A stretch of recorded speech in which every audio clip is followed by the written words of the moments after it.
Superteens up next. Steve's been at the Vegemite. He's down on the grid.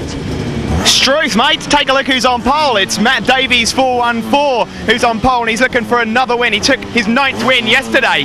Second on the grid, championship leader Wayne Ryan, number 12, took the lap record yesterday, and he just needs to keep himself together and everything will be all right. We're going to have a gap on third because Andy Reid is missing apparently, so me and Robin will have to work out what's happened to him in a minute in the commentator's box. And Lee Jackson, who'll turn 14 this week, he's looking to catch up Wayne Ryan in the championship. This should be an absolutely corker. Yeah, thanks very much. Looking forward to it. Thanks to Les Patterson, our guest presenter there on the grid. But, oh, look at that. That is Andy Reid. And he's obviously had problems. He's not going to make it to the start in his proper grid position, but he will be allowed to start the race. So he's got to play a huge amount of catch-up, Steve, as Wayne Ryan gets away well from the front row. Yeah, that's not going to do his championship chances a lot of good, is it? He was in third place, of course, just behind Lee Jackson. He's now got an awful lot of work to do. There's some 40 Aprilias out there. Yeah, fantastic start from Ben Gautry, I noticed too, up the sharp end. But there is Matt Davis, 414, chasing hard after number 12, Wayne Ryan.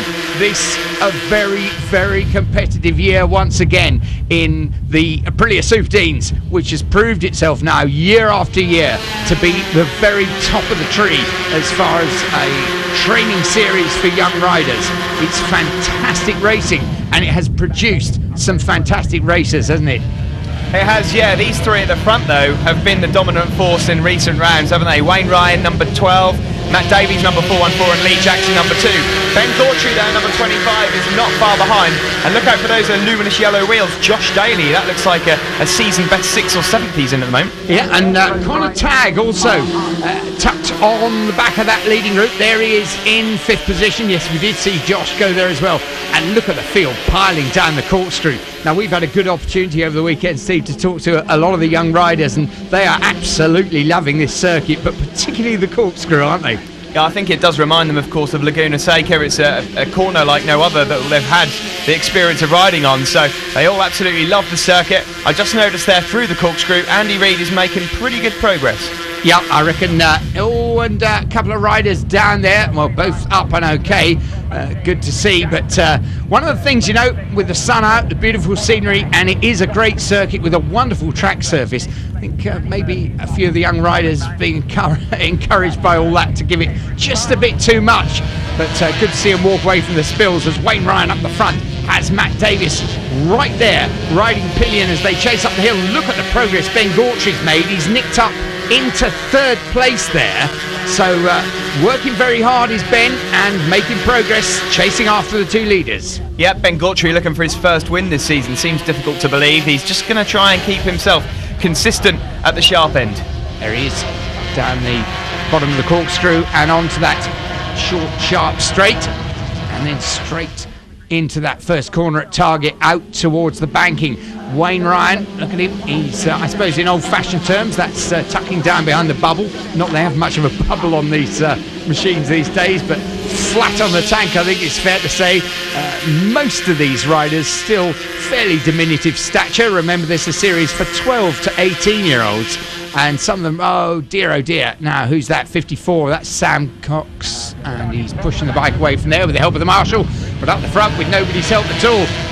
There is Wayne Ryan out the front of this, and Wayne, it's another good thing, isn't it, Steve, these young riders, none of them are afraid of leading. Some of the older riders, they will tell you they prefer to be in a close second and sort of make the move towards the end.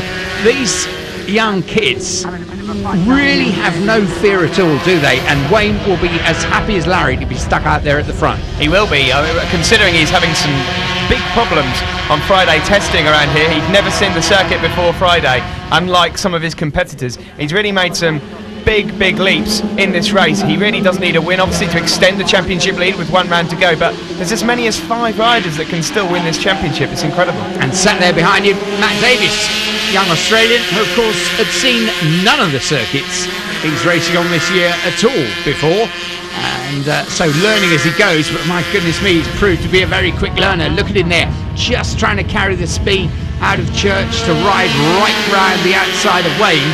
And this is a long charge up the hill as well, very much steeper in real life than it sometimes looks on the camera. and a good overtaking point, isn't it, Steve, if they can get that drive? Yeah, especially on an Aprilia Superteen as well. If they can get in the slipstream all the way around the back straight, and there is a fantastic opportunity at the end of it. There is that runoff, isn't there, as well, because one or two riders we've seen have run a little bit wide. Yep, that's Rocket In, where the extra piece of tarmac is, and a good battle still in that top five. We've got Connor Tagg on the back of the group, and of course the Pythons in there, Lee Jackson, but Ben Gautry in his excellent third, just keeping a beady eye on Matt Davis, and there with the green wheels, Wayne Ryan, the championship leader and race leader at the moment. Look at how these five are just dragging themselves away from the pack. Yeah, Josh Daly still doing himself still doing some good work there. He's 6th place at the moment ahead of Scott Pitchers. Just a quick mention to a few other riders, Robin. Luke Buckingham, number 14, up to 12th. That's his best ever finish if he can keep himself there. Marcus Tatchell would get his first ever points. Matt Hartley would also get his first points. Some real improvements all the way down. Yep, many a slip, of course, between here and the end of the race. We wish them all well. Oh, but look at this, Matt Davis just getting hooked up there. He ran up the inside and was into the lead for about a yard, but then had to use that extra runoff on the outside of Rocket In, and back he goes into 3rd place. Again, it's the problem with the competitiveness, isn't it, Steve, that once one of these young riders makes a move, they've got to nail it, because otherwise they'll be all over them like a rash. Yeah, there's no real room for any of the riders to break away. It's been a long while since we've seen a runaway leader in this championship. Oh, and down goes and up. That's Phil Canessa's machine there. So Phil, that's a DNF for him, and he walks away. Yeah, just expecting for damage, but good to see him away from that situation. But up the front, on the back of his personal fastest lap, a brilliant lap and a wonderful move. Up to the front goes Ben Gautry. So here comes Ben. He now leads ahead of Wayne Ryan. There's Matt Davis. Look at Connor Tagg. Connor has made his way through into 4th place, and this is fantastic. Well, we know that any one of these guys could win the race, Steve, but Ben Gautry has yet to stand on top of the podium.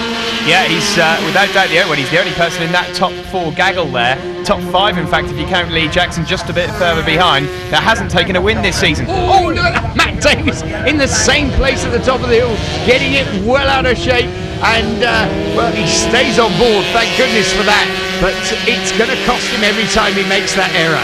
Back he goes, another couple of places. I've noticed that Andy Reid has been making making really steady progress.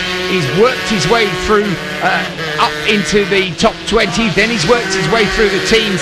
He could end up with a finish in the top 10. Fantastic ride from him, but up the front, pressure is on, and Ben Gautry, can he stay there? Can he take his first win? Last lap flag is out. It's all or nothing. Oh, and look, he just loses out running into Church, and Connor Tagg it is that's nicked through into the lead. So Connor Tagg from Ben Gautry. This is change about. Wayne Ryan, who led for so long, back into 3rd place. Matt Davis right on the case. I'll tell you what, I wouldn't count Lee Jackson out of this yet. No, but look at Wayne Ryan around the outside of the pair of them as they go into Rocket. Can he make this stick all the way up the hill? Well, Ben Gautry is still in the shout, but well, as they come over the top, there's Gautry, but Wayne Ryan, he's got a nose in front, into Rocket out, and there, Wayne, can he hang on to this? Ben Gautry, well, he won't have time to be livid, but he will be head down and concentrating. He is charging hard. There's just the corkscrew to come and that wicked little final corner. Matt Davis is now having a look at Ben Gautry. Down the hill they plunge.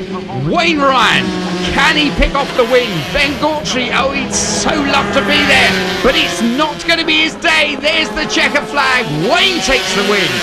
Ben Gautry has to settle a second. Oh, and a big tumble at the end there.